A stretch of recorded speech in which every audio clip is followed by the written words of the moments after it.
All right, everybody, welcome back. This is coverage of week 1.5 of the casuals only tournament hosted back in the middle of 2021. I'm joined again by Walter Wight. How you doing? Doing great. How are you doing? I'm doing fine. Thank you very much. Yeah, so like I said, this is actually week 1.5.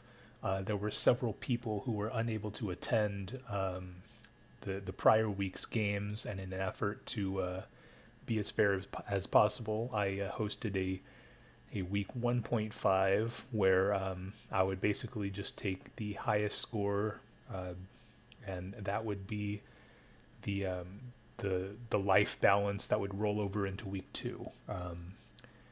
And so with that, the first game appears to be Assassin on the Dark Canyon, 14 minutes. Are you ready to jump into this, Walter? I think so. Without further ado, Alrighty, here we go.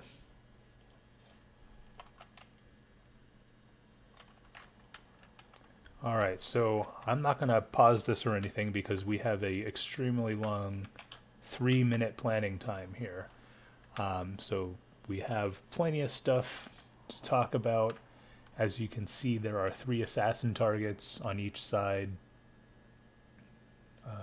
Yeah, generally in about the same position from one exactly. another. Yes. Certain advantages to either side, but in the end, this map is relatively even. There's a lot of nuance that goes into it. It's almost like a if I had a trowel or if I had an art. No, what's the other one? Oh, desert between your ears. But with a lot of crevices and canyons and places that you can kind of trap people. And so it's very interesting to kind of just see how how this might play out. There's a lot of flankable areas in this one. Yeah, this will definitely be a game where I want to pause the action about a minute in because there's so many different channels and there's so many different things to talk about. I think it'll be worth pausing the game at that point to talk about the various matchups that we might see and that sort of thing. But let's just quickly run through the teams. We have the black team, who has just traded for a lot of dwarves, no mauls, pretty much all zerks, a lot of soulless, and of course Max Trow. Uh, Team Geralt with Reekfish, Overdose, Drunken Deer, and Spy. On the other side, we have Team Selah with Empty Mitt Chip, General Pepper, Walter White, and Father Xmas. Offhand, it seems like Team Selah has opted for fewer soulless and more mauls. You could also see that Team Selah has not as many Dwarven heroes as Geralt's team. Geralt seems to have gotten 7 fetch instead of 9 fetch. So based off these trades and based off these team compositions, what do you make of this matchup so far, Walter? I would honestly probably lean on the side of Geral's trade, based on all the crevices and everything. Those soulless and like spiders can yield a significant advantage, and just like although they don't seem like much compared to like a dwarven hero, if you played through the myth campaigns, what they're capable of, the dwarven hero has some difficulties, and one of those being it can't pass through infinite terrain, and then the fact that Selah is kind of just leaning on melee in a strictly assassin game. I I would give the edge a little bit to Geralt's trade. Okay, well there you have it. Um, yeah, based off the distribution, it seems like Selah not favoring MP Phil too much, who only has about 4% of the units. Selah opting to keep 40%. No doubt he is the one with the three trow. Oh, that's actually you, Walter White, with the trow. Yeah, I wonder why Selah is keeping 40% of the units here. Sometimes I would lean on it being just late captaining, like maybe he was asleep at the wheel, and but we're not seeing any more trades towards MP Phil. So maybe MP gave him maybe an off voice or maybe an on voice thing that we can't see in game that said like, "Hey, I can only handle so much," or maybe Selah decided MP Phil was only worth 4%. I think either those are, equally credible possibilities.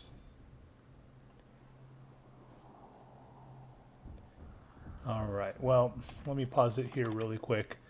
Yeah, so this is the man himself, Mr. 4%, with what appears to be a spider pack. And that is probably the 4% right there. Just those spiders. So no doubt MP's role is to sneak around, cause havoc in the backfield, perhaps steal a kill from an unguarded assassin target, such as this Soulblighter statue in the backfield. Which might not be a bad way to go. I mean, if you consider how heavy the unit trade points are worth in this, 4%, as you see, is what, 16 spiders. So that essentially means that, yeah, for every one unit trading point, essentially it's four times the value to equal 100%. Yeah, okay, I could see that. Um, let's see, let's just go through sort of a short analysis about these positions. So, one of the things you want to do, obviously, is get your dwarves on some ledges because they have a massive range when they have a height advantage. You know, you got to defend these assassin targets, so it makes sense to put It's sort of like dwarves. a King of the Hill meets like Rally almost. You know, it is, there is that assassin element, but it is sort of like, can you defend your general territory, and who can defend it best while also having a good offense? Yeah, yeah, absolutely. I mean, finding a balance between defense and offense is one of the key components of myth in general. I would say that it appears as though Selah is has defense for this entire plateau. Um, Let me just quickly go The through. He interesting also thing has. I would state about that, though, is a lot of players are containing themselves to where the statue is, so they're not positioning themselves in a way that they can be offensive. So for Selah, in this particular example, it would be, you know, he's all contained within basically this U shape, high ground, which is great, but his fetch, they're one of the slower units in Myth, and they're going to take a long time if you need to get them out for any offensive purpose, and they can't really shoot from a high ground very well. Okay. Yeah, I mean, I think he's just looking at other parts of the map right now. He's also got some Solus. I see. He's He does probably have 30% of the units, so 40%. Yeah, he's probably getting in position to try and poke some of these Geral's Trow. Um, I and Giral does have a tendency, I think this team may have recognized, to kind of rush and hold pro, you know, and so pretty much if you can catch Giral in his initial like pro rush, you might have a good ability to beat the other team. yeah, that the world famous Joral Trow bloodlust. He just goes for it. However, perhaps this is a good thing or a bad thing. I don't know, but it appears as though Joral has split his Trow. He decided to keep two while passing one off to Drunken Deer. So maybe perhaps Joral was actually aware of his own tendencies and decided to sort of hedge his bet and give one of the power units away instead of keeping all of them. Do you think that was a good decision? I mean, if we take this moment in time, it completely looks like his throw could annihilate basically an entire force. So long as whatever happens with, I guess the throw that I'm controlling. actually. So hopefully, I play a heads up move and trap him. Because technically, if I could take down the two Tro at this point, we could sacrifice those fetch and all of the Zergs and that dwarf even, and still end up ahead. So it'll be interesting to play it out, but Yeah. it's like a cat and mouse game at this point. Yeah, absolutely. Let's see. In other parts of the map, we see Overdose with a pack of Soulless, probably trying to Play get you. regularly. Yep, peg With on me. we see Spy with some defensive fetch, Drunken Deer with a couple of dwarves, Overdose with some leftover dwarves. One comment I would make is I think Geralt really got too many dwarves. I believe we have what, six or something? Six dwarven heroes, maybe five. Oh no, maybe seven. I don't know. Let me one, two, But three, I didn't four, think that it was five, a six, very bad trade. To be seven. honest, it's just a matter of keep them on defense. Because this is a game of high hills. Yeah, but So I mean that is what each dwarf is. It's a dwarven hero, so it's eight. So that's 56 unit points. I mean, I don't yeah, if know. you're able to sneak in there without a tactful player playing each of those dwarfs, they get slaughtered by even one berserk that can kind of play it even just a little bit. So that's a great point. Yeah, I mean, I wouldn't really protest the dwarf trade if it were like 7 on 7 and you knew that all your dwarves were being, Right. you know, But with people this were group paying of people, attention. Especially considering players like Spy who tend to not really focus that much, and Overdose. He has terrible vision problems, and he can't really multitask at all. Having multiple types of units is just kind of I think a waste at this point, especially for a 5 on 5 game. But I perhaps. love your subtle jabs at both yourself and Spy. I just think it's the best competitive rivalry of all time. Yeah, well, I don't know about that, but anyway, that about sums up sort of what's going on right now. Do you have anything else you want to add? No, I think let's play it forward and see where we're at. Yeah, I mean, let's see if you make the smart decision and try and trap And I some. don't know, I don't remember if I do or not. So Yeah, well, here we go. Yeah, you appear to I'm be still pulling away like an running away, idiot, leaving them completely. and ooh, Geralt, he could have blown you up, but he. No, I'm going somewhere completely I else. Like meant I have and then I I must meant hear General something. Pepper. Yeah, and it appears as though Geralt is suiciding his trow. That is interesting though, because yeah, since we had those souls, we did technically have lure you in, and that's the hilarious thing. It's just Tro are just soulless meat essentially. Soulless will just completely take down a Tro, Good and that's save. Good save by Overdose. It was about to get killed by MP. But yeah, I mean, you you definitely do not want to stick around a soulless pack if you're controlling a trout. And now, unfortunately, Geralt's team has suffered. It has a 1 to I guess that's what I 3. had seen in game. Because right now I'm kind of a little blind to it, but I'm still kind of seeing like yeah, I knew in game that we had those soulless, so if we could just lure Ja in, because I would oftentimes argue that like he a doesn't player need to like be lured in. He just kind of goes regardless. You don't need any well, bait. You however, don't. Oh, so like sometimes like a player like a high profile player, someone if you're running something like Tro, just shadow. Just and so if they go away, then all of a sudden you can sometimes draw in people that are less experienced. So I think that is sort of one of the things you always have to keep in mind, especially on these like very creviced maps, is Solus are going to be a huge factor.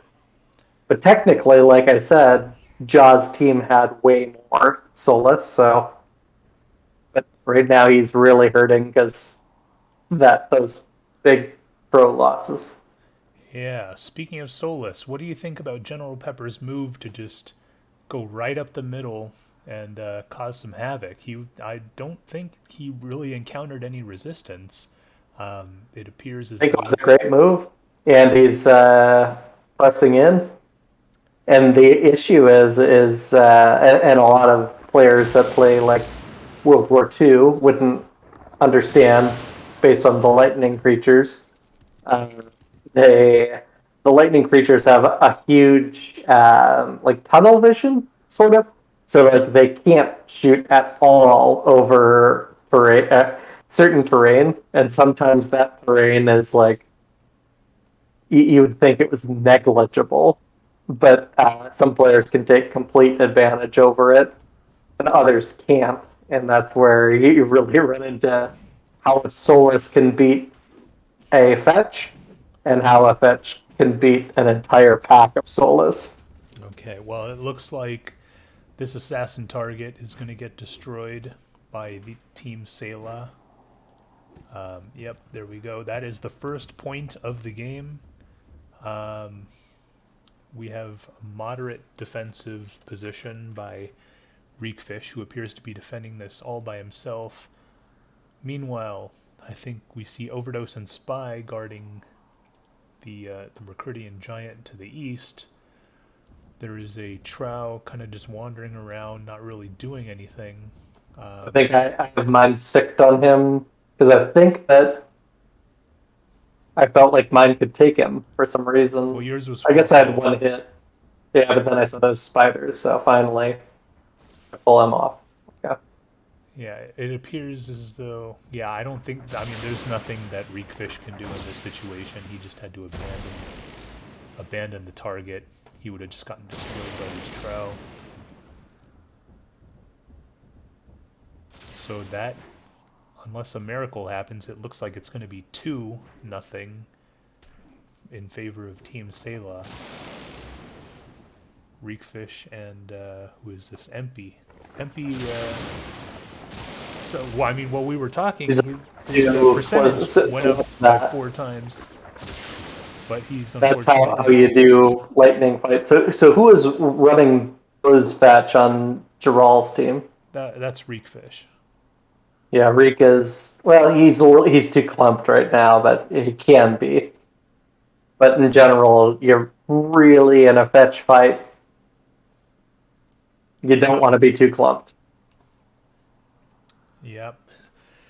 But And I this is think it. I handle this fight, maybe. Am I running the fetch here? No, If I this is Father recall. Xmas Oh, okay. and No, Spy so for Team Geralt. I think Xmas does a really good job, but Xmas is one of his major talents is fetch. Well, Except he Overdose, just got yeah. destroyed. I think Overdose just proved you wrong right there. But yeah, And I why I mean, was saying that is because obviously Xmas likes fetch ball. yeah, but it appears as though these two Trow, all they have to do. Oh, there's Overdose killing his own assassin target. And well, that's it. All that had to be done was just rush in with a couple of Trow and end the game. Um, I think that sort of trend is how Team Geralt lost all three of their targets. Just the two Trow rush. Um, what do you think led to the loss from Team Geralt? I think that there were a few different reasons, but I ultimately felt like the trade was decent on this map for what Geralt was going for.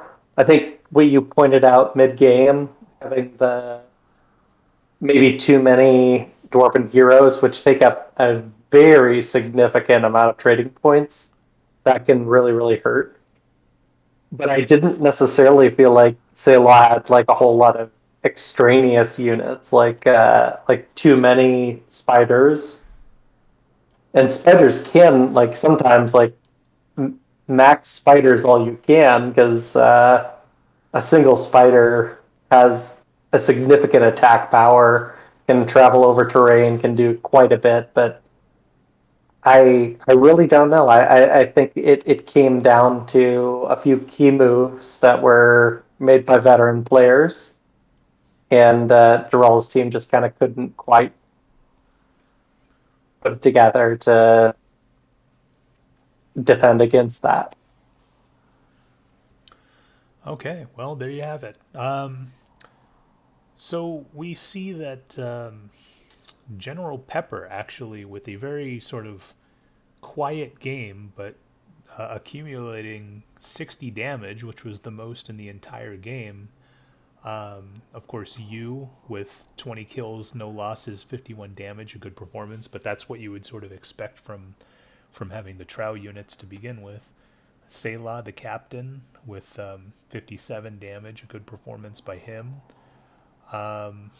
So, and is there anyone that you would sort of say was a standout player, or perhaps you would give like an MVP award to on Team Selah?